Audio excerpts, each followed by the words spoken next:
既然我们已经拿到 PR 了，我们就好好利用我们的身份来让我们的生活更好、更方便，这样。Hello， 大家好，我是 Teresa， 欢迎来到我的频道。那今天呢，我想要分享关于我申请 PR 到拿到 PR 的过程。对于那些对新加坡的内容不感兴趣的观众们，先不好意思，这几个星期都是比较关于新加坡的课题。那下个星期呢，我就会做关于斜杠的话题了，所以大家可以期待一下哦。那关于这个影片呢，我会先从我个人从来到新加坡到申请 PR 到拿到 PR 的这个时间轴先开始，然后再到申请前应该要怎么做，然后申请当中要做什么，然后申请后要干什么这样子。那第一个关于时间轴呢，我是2019年的11月到达新加坡开始工作。我的第一份工作就是拿到 EP 的，就是 Employment Pass。然后我没有很喜欢那份工作，所以大概到2月的时候我就换了一份新的工作了。然后那时候我也是 M 着要拿到 EP 的工作，所以就也是花了蛮长的时间在慢慢找工，然后一直筛选适合自己的这样。然后后来呢，到我拿到第2份工作过后，我还是没有申请 PR， 我是一直到8月中的时候我才申请，就是我确定我在这个新的公司已经有了6个月的pay slip 过后我才申请的。然后我是在8月申请，然后是在2021年的3月，就是今年的3月份我就拿到 PR 了。所以如果我整理一下时间轴，从我到新加坡就是2019年的11月嘛，然后到2021年的3月拿到 PR 的过程呢，只是用了1年4个月，就是还不到1年半。然后如果是从我申请了再到我拿到 PR 是花了差不多7个月这样子，所以就很多人会说很快啦，但是我其实身边有朋友是做护士或者是幼教的，他们拿到的其实比我还要快，他们差不多申请了3、4个月就已经拿到了，所以我是属于中等的速度吧，我觉得。那分享了我个人的这个时间轴过后呢，我就要来分享一些申请前应该要怎么做。那首先先说一下，就是如果你是要申请 PR 的人，你必须是 Employment Pass 或者是 S Pass 或者是 Long Term Visitor Pass， 这3个 Pass 才会有资格申请 PR 的，就是 Work Permit 是不 entitled 申请 PR 的。那申请前呢，就要准备蛮多东西的。第一个就是我会建议大家先去 ICA Portal 去查最新的状况，然后它会有一个 PDF file， 就是跟你说你要准备什么资料才开始申请。那如果我找到那个领号，会放在资讯栏那边哦。那当你知道了过后呢，你就要跟着准备好那些资料咯。然后我会建议你们已经是资料齐全过后，文件已经 scan 好了，你们才开始申请。因为你一旦开始 apply 的时候，它是给你168个小时内一定要完成，就是你要 submit 完全部东西，所以就是7天里面咯。然后只能够上网申请，然后你记得要翻译所有没有英文翻译的证书还是文凭之类的。然后像我个人的例子的话呢，就是我的 SPM 要翻译，然后我的出生证要翻译，因为我是沙拉瓦人，我不知道为什么我的出生证是没有英文的，所以就要特地去做那个翻译啊。然后你就全部上网，然后 attach 完全部 document 就可以了。如果是你没有在你身边的文件，你可以先叫家人 scan 给你，过后再叫家人安排 post 给你咯。像我个人的话，我是出生证没有在我身边，所以我是先叫我的堂弟先帮我拍起来 scan 了过后，然后他先给我，所以我可以先做 submission。但是那个 original copy 还是需要的，因为你最后拿到 PR 过后还是要去到 ICA 做一个 verification， 所以变成那个是无可避免的。可是现在又疫情嘛，我知道很多人就是因为这个东西卡关，所以就选择不要申请 PR。那我个人做法是比较冒险的，就是我是叫我堂弟直接 post 给我，但是我是叫他去 post 那种就是有 tracking number， 然后一定要人家签名签收的那一种。我是有叫他把那些 receipt 拍好，把东西 scan 好来先才寄啦。因为如果是说他说中途发生什么事情，起码我们有个证据，然后以后可能出到马来西亚能够去备案，再拿多一张出生证之类的，我也不清楚啦。但是我是比较敢冒险的，然后我就直接就拿过来，然后当然也很顺利，我有成功拿到那个文件啦，所以那个文件现在在我这边了，所以就这个就要蛮看个人要不要去take 这个 visa。如果你觉得你真的是很怕，那就不要吧，因为等一下你这么做了，然后又会影响到你的生活的作息，可能你晚上睡不好，想太多压力这样子。然后手续费的话就是100块新币哦，就是你要做 submission， 所以你就要花100块的新币才申请这样。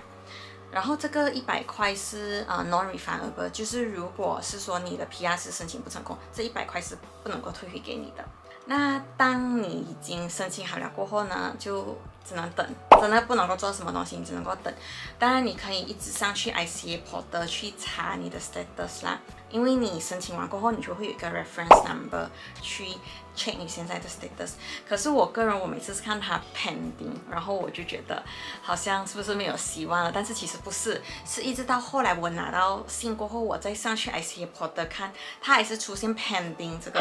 字，所以这个就要看 system 有没有 update 到。因为我有朋友他是确确实实他还没有拿到信的时候，已经从 pending 转去 approve 了。但是我个人可是我拿到信过后，他还在 pending 着，直到我去到 ICA physically 去做了那些 verification 啊、拍照啊、手印啊，那个 portal 的那个才会变成 approve。所以我也是觉得这个是一个 bug 啦，所以就大家不要每次看到 pending 就太紧张或者是失落这样。然后会有人问我，如果你是中间换工作怎么样，能不能够？我听说是 OK 的，没有问题的，但是可能我个人是想要它比较统一这样，所以我中间是没有换工，但是具体的手续要怎么样我就不太清楚啊，可能你们可以问一些身边就是有过这样子的经历的人。那如果你成功拿到过后，就是你收到信过后，那个信是比较厚的，就是它会有里面你要准备的资料啊，还有文件，然后你就准备好了咯，你就可以 make appointment， 要 online make appointment， 然后你才去到 ICA 那边，他就会要核对你的文件，就是 document verification， 然后要拍照，还有要拿你的这个 thumbprint 指纹。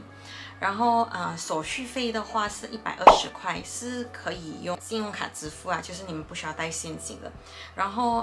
它这个120块还是包括 entry permit 20块 ，entry permit 那个 officer 跟我讲，它就有一点像你的 PR 的出生证这样，所以那东西肯定不可以不见。然后还有一个50块就是 IC， 就是真正的那张卡。然后还有一个50块就是re-entry permit， 就是你是 PR 了，那如果你以后要可能出去旅行，还是说回去家里啊，回马来西亚之类的，然后你进来过后是需要一个 re-entry permit 的，然后这个 re-entry permit 是5年就要 renew 一次啊，所以就是到时候 renew 的时候也是可以去上网 renew 这样子。如果你是在中间有换 passport， 像我的 case 是我在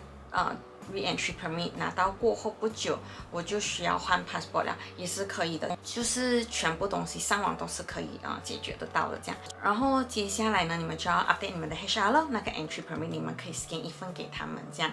然后因为这些就是领土你们的 CPF 了。然后当你已经弄好这些，就是你从 ICA 离开过后呢，他会跟你讲你隔一天就上网 make appointment 去拿 IC。那拿 IC 有3个方法，你可以直接去 ICA 拿，或者是去 Singpost 拿，或者是 iCollect。然后我个人是选择 Singpost 拿，因为我个人是住在西部，然后 ICA 是在东部，我就选择最靠近我家的 Singpost 去 collect 咯。但是你在 Singpost collect 的话就要花6块钱。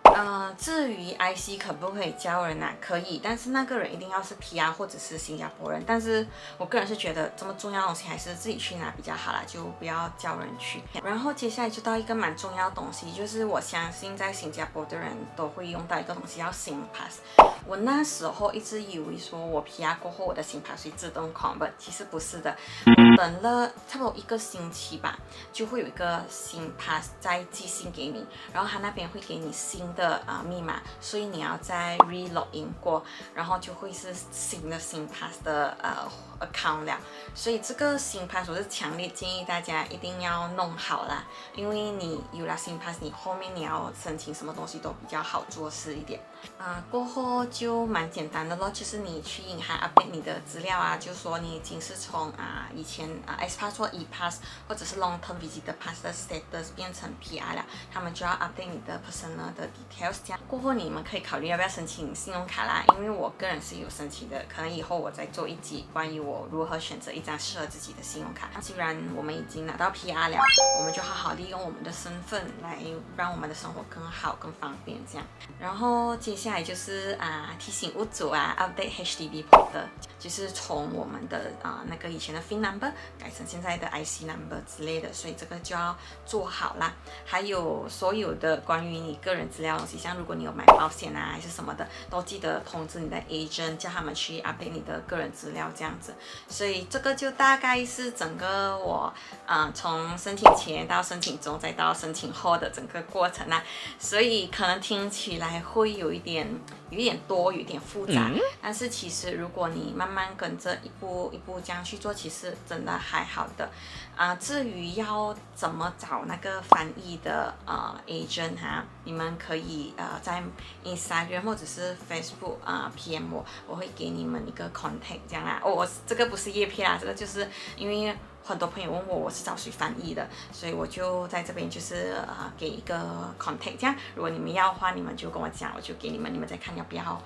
跟他们拿啦。收费的话，因为我毕竟是去年的收费，我觉得他们今年会有在调整，所以就你们到时候自己亲自去问这样子。所以就是如果你是在烦恼要不要拿 PR 的话希望这个影片可以帮助到你。那如果你已经是拿到 PR 的人，也欢迎你在comment 那边分享一下你们是怎么样的一个 process， 是不是等更久还是更快就拿到了。那好了，今天内容就到这里了。那希望大家不要觉得我太啰嗦，因为我尽量把我全部要讲的东西都 include 在这边了。那如果我有忘记什么的话，可能可以看我的资讯栏，我会做一个补充这样子哦。好了，明天又是星期一了，祝大家有个美好的开始，我们一起让 Monday 不再不晚安，我们下周见，拜拜。